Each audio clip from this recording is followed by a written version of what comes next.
Senhoras e senhores, sejam bem-vindos a mais um vídeo deste humilde canal Gamer aqui. E hoje eu gostaria de conversar com vocês um pouquinho a respeito do Oklahoma City Thunder. Porque quando eu paro para assistir um jogo, quando eu paro para olhar o elenco, quando eu paro para dar aquela analisada quais são as reais chances do Oklahoma City Thunder quando chegar a pós-temporada, já que eles são a equipe de número 1 de toda a NBA. Neste exato momento, eles estão com 63 vitórias e apenas 12 derrotas, com fortes possibilidades deles conseguirem abocanhar as 70 vitórias. Então eu vejo nesse time um forte candidato a título da NBA. Porém, a opinião popular não é tão parecida com a minha. E nesse vídeo eu gostaria de dividir assim em tópicos quais que são as razões pelas quais as pessoas desacreditam no potencial desse OKC quando chegar os playoffs, que inclusive tá perto, hein? Virando a esquina, piscou 2 vezes, mais 7 jogos, acabou a temporada regular. Se você está chegando por aqui agora, verifique sua inscrição, veja se o sininho de notificações está ativo para receber tudo em primeira mão e deixe um like se você gostar desse vídeo. E sem muitas enrolações, bora começar o vídeo de hoje.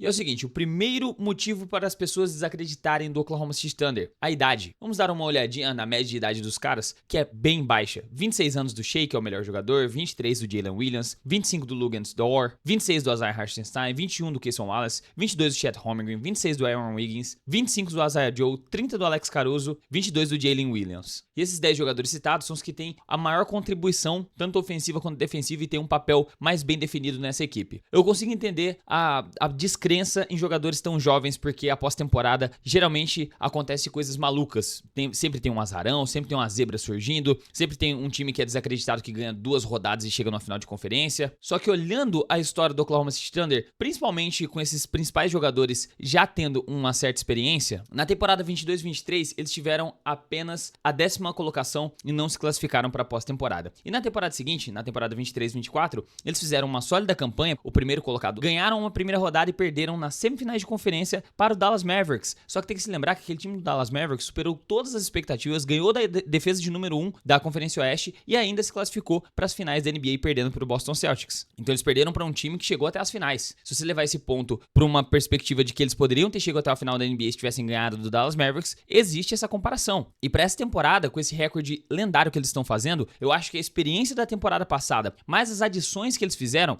com Isaiah Hartenstein, que foi um pivô excelente na temporada passada, nos playoffs pelo Knicks, e 2, o Alex Caruso, que já é um cara que tem a pedigree de campeão da NBA em 2020 e já é bem experiente, tem 30 anos, eles consertaram aqueles pontos que o time mais precisava de reforços. O Chet Holmgren não tinha altura o suficiente para poder disputar aquele garrafão sozinho, o Jalen Williams também não tinha um encaixe muito bom para vir ao lado do Chet Holmgren naquele quinteto, mas com o Isaiah Hartenstein eles resolveram o maior problema que eles tinham nos rebotes, tanto defensivos quanto rebotes ofensivos, e o Isaiah Hartenstein é um dos melhores reboteiros ofensivos de toda a NBA. Na parte de defesa de perímetro, eles se reforçaram mais com o Alex Caruso, é um cara mais veterano, mais experiente, como eu havia dito pra vocês, e realmente aquilo que eles precisavam ajustar, que faltou aquele gás extra na temporada passada, eles ajustaram agora. Sem falar que o técnico, Mark Daigneault, ele fez os ajustes necessários para que essa equipe tivesse os seus pontos bem definidos. Por exemplo, a gente sabe que o ataque primordialmente vai sair das mãos do Shai Gilgeous-Alexander, que ele vai orquestrar o ataque, vai ter alguma jogada em dupla ou individual, ele num contra um, uma troca de marcação para ele aproveitar da altura, da força e da habilidade que ele tem para criar. E dali do Shai que sai o primeiro passe, aquela bola aberta livre para 3 pontos numa dobra, um jogo em dupla com o pivô, ou ele mesmo criando espaço para ele arremessar na meia distância, criando a finalização, cavando uma falta, como ele joga muito bem num contra um. Então, essa função do Shai já é bem definida há várias temporadas. Porém, fora o Shai, quando ele não tá numa noite boa, quando dá aquela zica que parece que o aro tá menor, eles precisavam de alguém para ser a segunda pessoa, o segundo exponente desse time. E a crescente que o Jalen Williams fez da temporada passada para essa é simplesmente assustadora. Se você der uma olhadinha, o homem veio para 21,2 pontos, 5,4 rebotes, 4,2 assistências, arremessando 36% para 3 pontos e 48 de quadra. E mais, calibre de jogador de All-Star Game. Então ele ainda é jovem?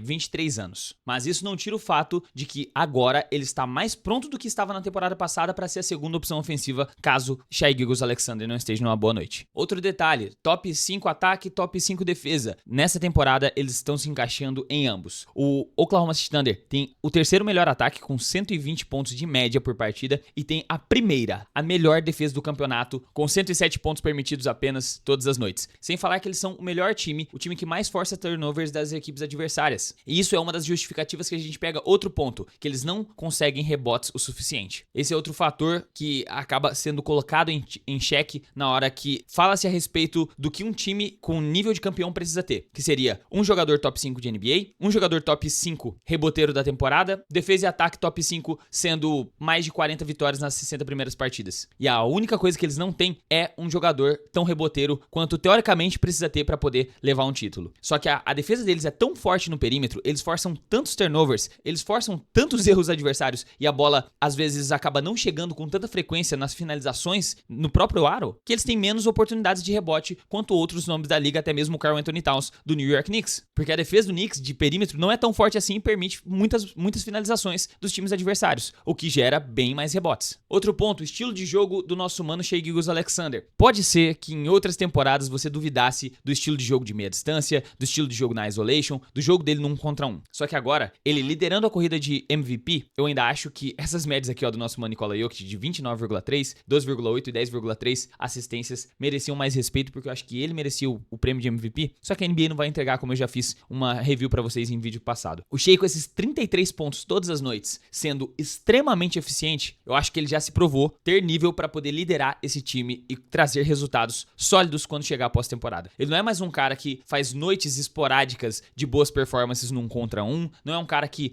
tem dificuldade na hora de atacar contra algum marcador da NBA, tirando o Dyson Daniels. Acho que Dyson Daniels e Amen Thompson são os únicos caras que incomodam mais o Shai Gilgeous-Alexander numa noite de jogo, mas só que de resto, mano, não tem outro jogador de nenhuma outra equipe que consegue parar o que esse homem faz no ataque. E aqui está o resultado pra vocês. Ele é o único cara que tá apto pra poder entregar uma desculpa pra NBA tirar esse título do Nikola Jokic, mano. E outra, não sei se vocês se lembram do Milwaukee Bucks, mas o Milwaukee Bucks veio de algumas séries de playoffs, como por exemplo, em 2019 2020, eles também perderam nas semifinais de conferência para o Miami Heat, e na temporada seguinte, eles passaram pelo Miami Heat na primeira rodada por 4-0. Antes do time atingir o feito do campeonato, às vezes eles tomam na cabeça, tem um revés para que eles façam as adaptações, e as adaptações vieram, eles repetiram o feito de ser o primeiro colocado do Oeste, e assim como o Milwaukee Bucks, que enfrentou o seu chefão, digamos assim, na primeira rodada dos playoffs, eles têm a chance de enfrentar nessa primeira rodada dos playoffs o time que derrubou eles na temporada passada, que é o Dallas Mavericks. Então, olhando as médias dessa equipe, mano, fora o Shai, 32,8 pontos, Jalen Williams, 21 pontos, Lu Dort, 10 pontos, Isaiah Hartenstein, 11 pontos, Cason Wallace, 8 pontos, Chet Holmgren, 14 pontos, Aaron Wiggins, 11 pontos, Isaiah Joe, 10 pontos. Eles têm 7 jogadores que têm mais de 2 dígitos de pontuação, tem 5 jogadores do elenco principal que tem mais de um roubo de bola de média, tem 4 jogadores com aproveitamentos superiores a 40% para 3 pontos, tem tamanho, tem velocidade, jogam muito bem no contra-ataque, e agora eu vejo esse time mais pronto do que nunca para chegar até uma final de NBA. Outro detalhe que eu tava quase me esquecendo a respeito do título do Milwaukee Bucks, que eu comparei com a situação atual do time do Oklahoma City Thunder, é que o Giannis também tinha 26 anos quando ele liderou o time do Milwaukee a um título. A mesma idade que o Shai Gilgeous-Alexander está agora tentando liderar esse time do OKC para um título. Então, de todos os fatores que a gente citou aqui a respeito desse vídeo, parte dos rebotes, a parte do estilo ofensivo do Shai Gilgeous-Alexander e a parte deles serem muito jovens, eu acho que a única preocupação é a terceira opção ofensiva na minha concepção. Mas só que, nesse caso, eles acabam pulverizando para outros jogadores que são capazes de também entregar boas pontuações, boas performances. Mano, Isaiah Joe fez 32 pontos esses dias, numa noite em que o Shai estava um pouco abaixo. Jalen Williams fez múltiplas partidas de mais de 30 pontos. O Shai é o cara que tem mais partidas de mais de 30 pontos de toda a NBA. Então não vejo isso como um problema a parte ofensiva. Eu acho que eles já conseguiram estabelecer meio que uma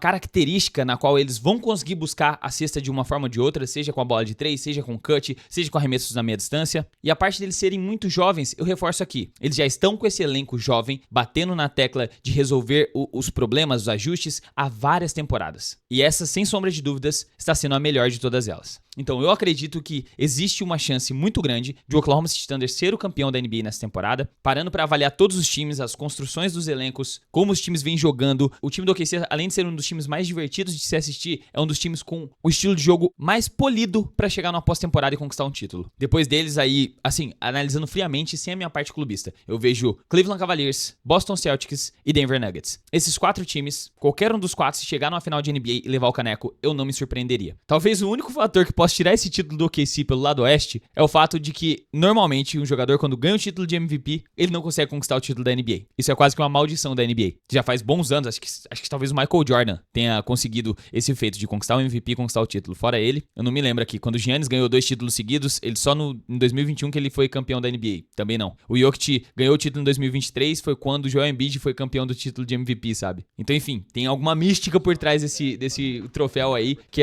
o pessoal não consegue conquistar o anel de campeão no mesmo título desse troféu. Lembrando que essa é a minha opinião, quero saber agora o que você acha a respeito do OKC aqui nos comentários. Vocês acham que eles têm reais chances de conquistar o título ou não? Sua opinião é muito importante pra esse canal, coloca aí. Se você ficou até aqui, significa que você gostou desse conteúdo, mano. Se inscreve, deixa o like, ativa o sininho. E se você quiser ajudar mais diretamente, faça como os membros do canal e tenha vários benefícios por entrar para a família dos All Stars. Agora sim, eu vou ficando por aqui, espero que você tenha gostado desse vídeo. Um forte abraço, até a próxima e falou! Lately I've been defending me, 'cause take a look around, motherfucker, everyone's digging me. I live in a constant state of fear and misery.